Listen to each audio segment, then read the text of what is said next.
الحمد لله نحمده ونستعينه ونستغفره ونؤمن به ونتوكل عليه ونعوذ بالله من شرور أنفسنا ومن سيئات أعمالنا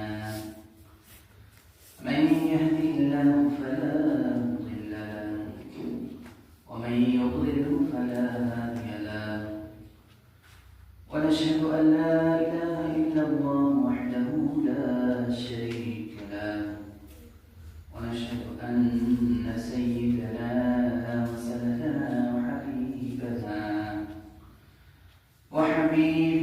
وطبيبنا وطبيب قلوبنا ومولانا وأولانا محمدا عبده ورسوله أرسله الله تعالى بالحق بشيرا ونذيرا وداعيا إلى الله بإذنه وسراجا منيرا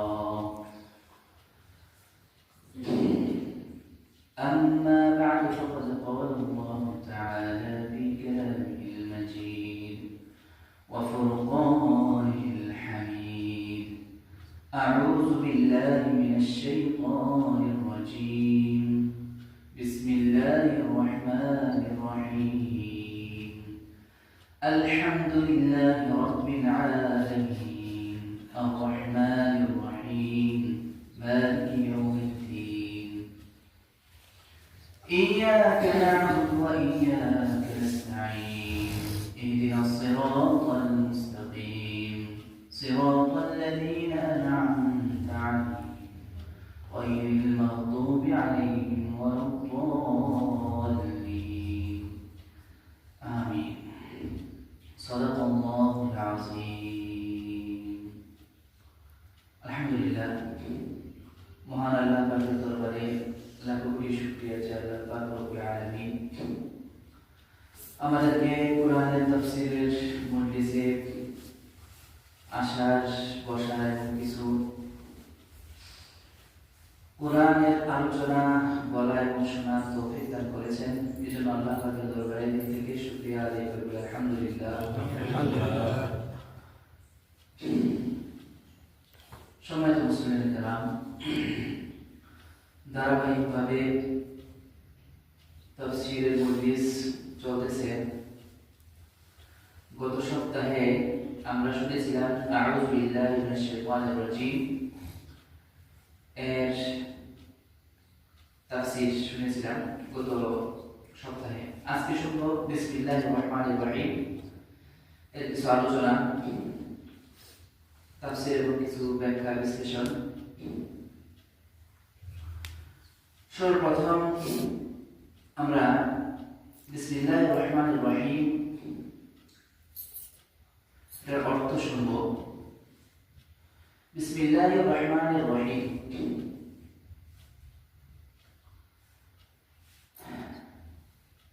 বিসমিল্লাহ, ইসম মানে হচ্ছে নাম।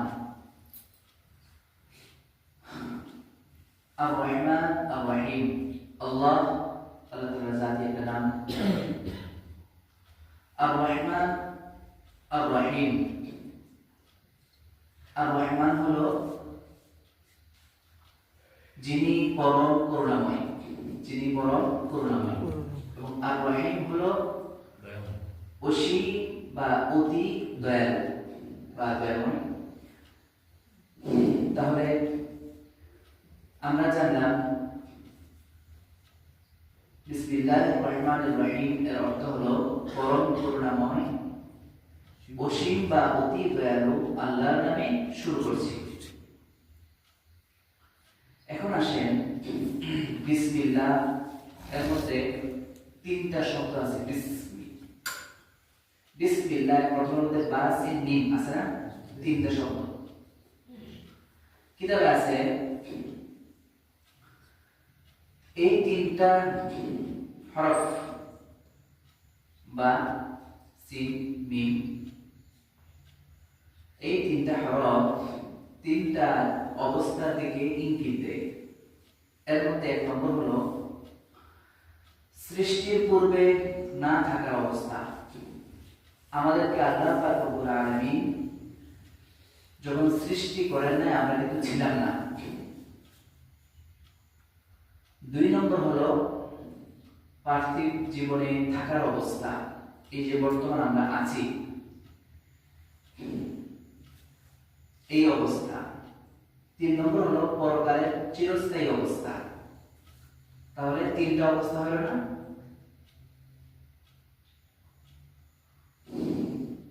এক নম্বর ক্বাবলাল খালক, একেবারে সৃষ্টির পূর্বে আমাদের অবস্থা, আর বর্তমান যে আমরা আছি এই অবস্থা, এবং আরেকটা হলো কি বললাম আখিরাতের চিরস্থায়ী অবস্থা।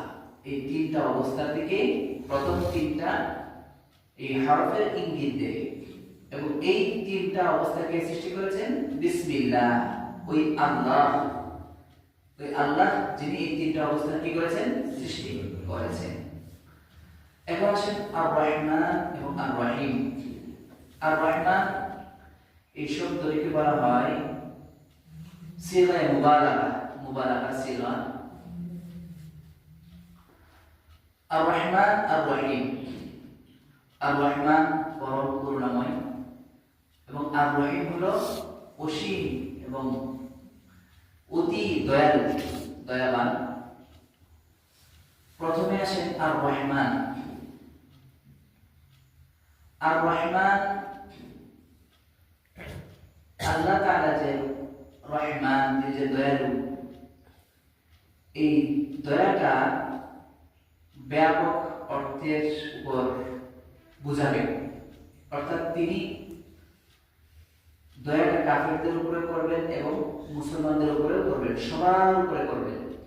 এজন্য বলা হয় ইয়া রহমান দুনিয়া ওয়া রহিম আল আখিরাহ।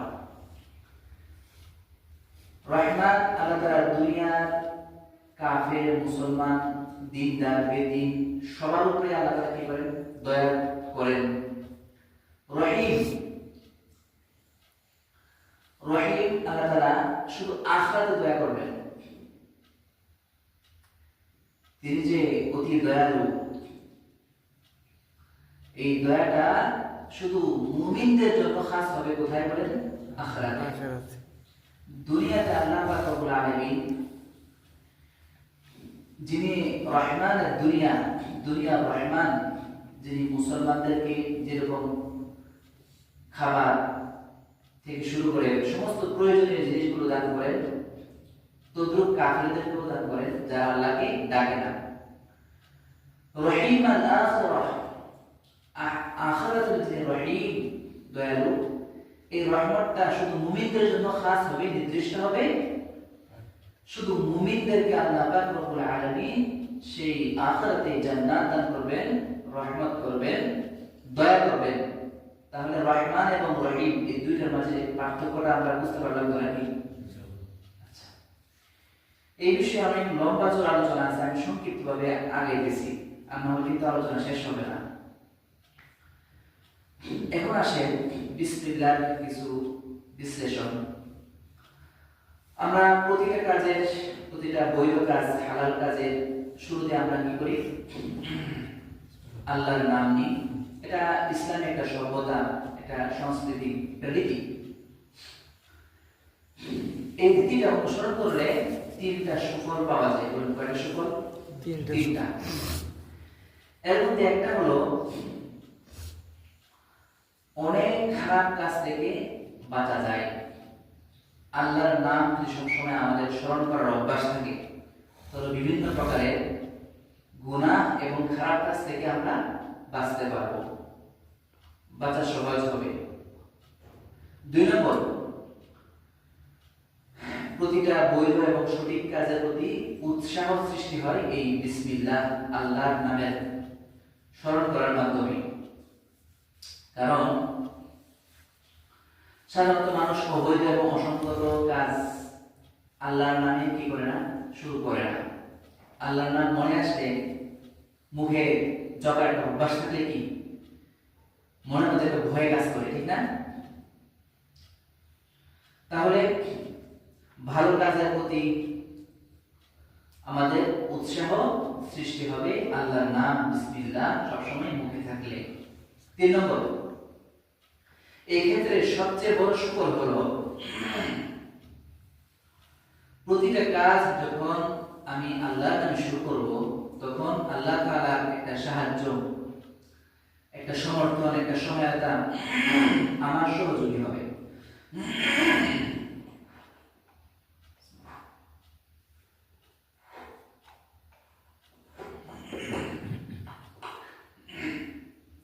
এই কাজের মধ্যে আল্লাহ পাক রব্বুল আলামিন অন্যরকম একটা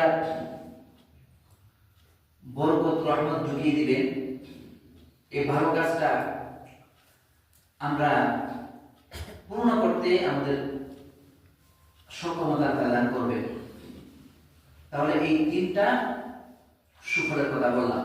এখন আসেন হাদিসের আলোকে বিসমিল্লাহর ফজিলত। হাদিসের আলোকে বিসমিল্লাহর ফজিলত, আমি চারটা ফজিলত বলবো, অনেক ফজিলত আছে বিসমিল্লাহ। পরবর্তী সময় যদি সুযোগ হয় তাহলে ভালো হবে, আর নাহলে এই চারটাই আলোচনা আমি আজকে করতেছি। এর মধ্যে এক নম্বর হলো মুসনাদে আহমদের হাদিস। মুসনাদে আহমদের মধ্যে হযরত ইমাম আহমদ ইবনে হাম্বল রাহমাতুল্লাহি আলাইহি একটা হাদিস বর্ণনা করেন। হাদিসটা বর্ণিত হয়েছে হযরত উমাইর রাদিয়াল্লাহু তাআলা থেকে। তিনি বলতেছেন যে আমি রাসূলুল্লাহ সাল্লাল্লাহু আলাইহি ওয়াসাল্লামের সাথে একবার ঘোড়ার পিছনে সওয়ার হয়েছি। কিসের পিছনে বলেন? ঘোড়ার। এগুলো আরবিতে রদিফ। একদম রাসূলুল্লাহ সাল্লাল্লাহু আলাইহি ওয়াসাল্লামের সাথে এক ঘোড়াতে পিছনে, রাসূলুল্লাহ সাল্লাল্লাহু সামনে, উনি পিছনে কি হয়েছেন? সওয়ার হয়েছেন। হঠাৎ ঘোড়া হোঁচট খাইল। ঘোড়া কি খাইল? হোঁচট খাইল। হোঁচট খাওয়ার সময় হাদিস আছে ফাআসারাত দাবাতু, ঘোড়াটা হঠাৎ করে হোঁচট খাইল। ওই যে হযরত উমাইর রাদিয়াল্লাহু আনহু তিনি বলতেছেন, আমি বললাম কুলতু তাইসাশ শাইতান, শয়তান ধ্বংস হোক। ঘোড়াটা হোঁচট খাওয়ার সাথে সাথে ওই সাহাবী যে রাসূলুল্লাহ সাল্লাল্লাহু আলাইহি ওয়াসাল্লামের পিছনে বসা ছিলেন, তিনি বলতেছেন কি তাইসাশ শাইতান, শয়তান কি হোক? ধ্বংস হোক। রাসূলুল্লাহ সাল্লাল্লাহু আলাইহি ওয়াসাল্লাম বলতেছেন লা তাকুল তাইসাশ শাইতান, তুমি তাইসাশ শাইতান এই কথাটা বলিও না, শয়তান ধ্বংস হোক এই কথাটা কি বলিও না। রাসূলুল্লাহ সাল্লাল্লাহু আলাইহি ওয়াসাল্লাম বলতেছেন ফাইন্নাকা ইযা কুলতা তাইসাশ শাইতান তাআযুমা শাইতান ফি নাফসিহি, যখন তুমি বলবা যে শয়তান ধ্বংস হোক, তাইসাশ শাইতান, তখন তাআযুমা শাইতান ফি নাফসিহি, শয়তান মনে মনে নিজেকে বড় মনে করবে। কিভাবে? ফাকালা, শয়তান বলবে সারাতুহু বিকুওয়াতি, আমি আমার শক্তিতে, আমি আমার শক্তির কারণে, আমি আমার শক্তি দিয়ে তাকে কি করলাম? মাটিতে আছড়ে ফেললাম। নবী সাহাবীকে বলছেন, শিখিয়ে দিচ্ছেন যে তাইসাশ শাইতান বলবে না, তাহলে শয়তান কি নিজেকে বড় মনে করবে। রাসূলুল্লাহ বলেন ফাইদা কুলতা বিসমিল্লাহ, তুমি যখন বিসমিল্লাহ বলবে, তুমি যখন কি বলবে? বিসমিল্লাহ বলবে, তাসাহারাত ইলাইহি নাফসুহু হাত্তা ইয়াকুনা আসগার মিন যুবাবি, শয়তান নিজেকে এত ছোট মনে করবে এবং সে এত ছোট হয়ে যাবে যে মাছির, হাত্তা ইয়াকুনা আসগার মিন যুবাবি, মাছির থেকেও বেশি ছোট হয়ে যাবে। শয়তানে মাছি থেকেও বেশি ছোট হয়ে যাবে এবং শয়তান নিজেকে মাছি থেকে বেশি ছোট মনে করবে। তাহলে আমরা বিসমিল্লাহর একটা ফজিলত এই হাদিসে আমরা পাইলাম। এখন আসেন 2 নম্বর হাদিস। অন্য একটা হাদিসের মধ্যে রাসূলুল্লাহ সাল্লাল্লাহু আলাইহি ওয়াসাল্লাম বলেছেন যে ইযা ক্বালা আল-আবদু বিসমিল্লাহির রাহমানির রাহিম ইয়াযুবু আশ-শাইতানু কামা ইয়াযুবু আর-রাসাসু ফিন-নার, ইয়াযুবু আশ-শাইতানু কামা ইয়াযুবু আর-রাসাসু ফিন-নার, শয়তান গলে যাবে যখন কোনো বান্দা বিসমিল্লাহ করবে, যখন কোনো বান্দা বিসমিল্লাহ করবে তখন শয়তান গলে যাবে কামা ইয়াযুবু আর-রাসাসু ফিন-নার, আগুনের মধ্যে সীসা যেরকম, রাসাস মানে সীসা, আগুনের মধ্যে সীসা যেরকম কি গলে যায়, ঠিক তদ্রুপ বিসমিল্লাহ করলে এই শয়তান এরকম কি গলে যাবে। তাহলে বিসমিল্লাহ 2 নম্বর ফজিলত আমরা শুনতে পাইলাম। 3 নম্বর, হুজ্জাতুল ইসলাম ইমাম আবু বকর আহমদ ইবনে আলী আর-রাজি আল-জাসসাস আল-হানাফি তিনি তার তাফসীর গ্রন্থ আহকামুল কুরআন এই কিতাবের মধ্যে এর আরেকটা উল্লেখ করতেছেন, রুবিয়া আন নবী সাল্লাল্লাহু আলাইহি ওয়াসাল্লাম, নবী করিম সাল্লাল্লাহু আলাইহি ওয়াসাল্লাম থেকে বর্ণিত আছে যে ইজা সাকাল্লাহ আল-আবদু আলা তুআমিহি, যখন কোন বান্দা তার খাবারের শুরুতে খাবারের সময় আল্লাহর নাম নেবে, লাম ইয়ানাল বিহু আশ-শাইতান মাহু, শয়তান তার খাবারে শামিল হতে পারবে না। ওয়া ইযা লাম ইউসাম্মিহি নালাত মাহু বিহু মাহু, যখন শেষ আল্লাহর নাম নিবে না তখন শয়তান তার খাবার সাথে কি থাকবে, শামিল থাকবে, শরীক থাকবে। তাহলে এটা কি বিসমিল্লাহ 3 নম্বর ফজিলত আমরা পাইলাম। এখন আসেন 4 নম্বর ফজিলত বিসমিল্লাহ হাদিস আলোকে। কিতাবে আছে তাফসীর ইবনে কাসিরের 1 নম্বর খণ্ডের 99 নম্বর পৃষ্ঠায় আছে তাফসীর ইবনে কাসির। তিনি বলতেছেন যে হযরত জিবরীল আলাইহিস সালাম যখন সর্বপ্রথম রাসূলুল্লাহ সাল্লাল্লাহু আলাইহি ওয়াসাল্লামের কাছে আগমন করেন আসেন, তখন আউযু বিল্লাহি এবং বিসমিল্লাহ এর তালিম তিনি দিয়েছিলেন। উঠতে বসতে সর্বস্থানে আল্লাহ তাআলার নাম নেওয়া হয় এর নির্দেশ তখন জিবরীল আলাইহিস সালাম রাসূলুল্লাহ সাল্লাল্লাহু আলাইহি কি করেছেন, দিয়েছিলেন। এই হাদিসটা আমরা শুনি ইবনে আব্বাস রাদিয়াল্লাহু তাআলা আনহুমা قال হযরত ইবনে আব্বাস রাদিয়াল্লাহু তাআলা থেকে বর্ণিত, তিনি বলেছেন ইন্না আউওয়ালা মা নাযালা বিহি জিবরিল আলা মুহাম্মাদিন قال ইয়া মুহাম্মদ, জিবরিল বলেছেন হে মুহাম্মদ, কুল আস্তাঈযু বিস-সামিউল আলীম মিনাশ শাইতানির রাজীম, হে নবী মুহাম্মদ আপনি বলেন আস্তাঈযু বিস-সামিউল আলীম মিনাশ শাইতানির রাজীম, শয়তানের কাছ থেকে আল্লাহ তাআলার কাছে পানা চান। সুম্মা কুল, এরপর আপনি বলেন সুম্মা ক্বালা কুল বিসমিল্লাহির রহমানির রহিম, বিসমিল্লাহির রহমানির রহিম আপনি বলেন। ক্বালা লাহু জিবরিল কুল বিসমিল্লাহ ইয়া মুহাম্মদ, হে মুহাম্মদ আপনি বিসমিল্লাহ বলেন। ইকরা বিযিকরিল্লাহ, আপনি আল্লাহর জিকিরের সাথে আপনি পড়া শুরু করেন। ওয়াকুম, এবং আপনি দাঁড়ান। ওয়াকউদ, আপনি বসেন। বিযিকরিল্লাহ, আল্লাহর নামে। তাহলে জিবরিল নবীকে বলতেছেন যে আল্লাহর নামে বসতে, উঠতে, পড়তে সবকিছুতেই ভালো কাজের শুরুতে কি করার জন্য, বিসমিল্লাহ পড়ার জন্য। এই তালিম কে কাকে দিয়েছেন বলেন, জিবরিল নবীকে দিয়েছেন। তাহলে আমরা 4টা ফজিলত আমরা বিসমিল্লাহ পাইলাম। এখন আসেন এই বিসমিল্লাহ এর বিষয়ে কিছু বিধিবিধান আছে। বিসমিল্লাহ কখন পড়া ফরজ, কখন পড়া সুন্নাত, কখন পড়া মুস্তাহাব, কখন পড়া হারাম, এগুলো আমাদের জানা আছে, জানা প্রয়োজন আছে কিনা বলেন। বিসমিল্লাহ কখন আমরা পড়তে পারবো, কখন পড়তে পারবো না, তখন কখন ফরজ হবে, কখন সুন্নাত, কখন মুস্তাহাব, কখন মাকরুহ, পড়া মাকরুহ হবে, এগুলো আমরা জেনে নিই। প্রথমে আসেন বিসমিল্লাহ কখন পড়া ফরজ। আপনি যখন কোন পশু জবাই করবেন, গরু, ছাগল, হাঁস, মুরগি, উট, মহিষ ইত্যাদি ইত্যাদি যখন আপনি জবাই করবেন তখন বিসমিল্লাহ আল্লাহর নামে জবাই করা ফরজ হবে। যদি আপনি আল্লাহর নাম নিয়ে কি জবাই না করেন তাহলে খাওয়া কি হবে বলেন, হারাম হবে। কিতাবে আরেকটা আছে যে আপনি আগের যুগে এটা ছিল, এখন তো আছে কিনা জানি না, শিকারী কুকুর আছে না, শিকারী কুকুর ট্রেনিং, তাদেরকে ট্রেনিং করানোর পরে ওই জঙ্গলে পাঠিয়ে দিল। সেই শিকারী কুকুর বড় বড় কুকুর হরিণ শিকার করতে পারতো, বিভিন্ন কিছু, হ্যাঁ তারা কি শিকার করে নিয়ে আসতে পারতো। এখন ধরেন শিকারী কুকুর আপনি পাঠাইলেন শিকার করার জন্য, সেই কুকুরে কি শিকার করে যখন নিয়ে আসতেছে তখন কি শিকারের জিনিসটা, প্রাণীটা কি মারা গেছে। আপনি যদি বিসমিল্লাহ বলে কুকুরটাকে পাঠান তখন শিকারীটা মারা গেলেও কি আপনার জন্য খাওয়াটা কি হবে না, হারাম হবে না। আপনি বিসমিল্লাহ বলে কি শিকারী কুকুরটা পাঠিয়েছেন, তাহলে আপনি যখন শিকারী কুকুরটা পাঠাবেন শিকার করার জন্য বিসমিল্লাহ বলে কি পাঠাবেন। এটা ফরজ, বলাটা কি ফরজ, আর না হলে ওই পশু খাওয়া হারাম হয়ে যাবে। এখন আসেন বিসমিল্লাহ করা কখন সুন্নত। প্রথমে আসেন ওযু করার সময়।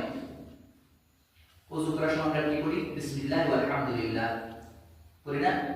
আচ্ছা, যতক্ষণ পর্যন্ত আপনার ওযু থাকবে ততক্ষণ পর্যন্ত ফেরেশতারা আপনার জন্য দোয়া করে থাকে।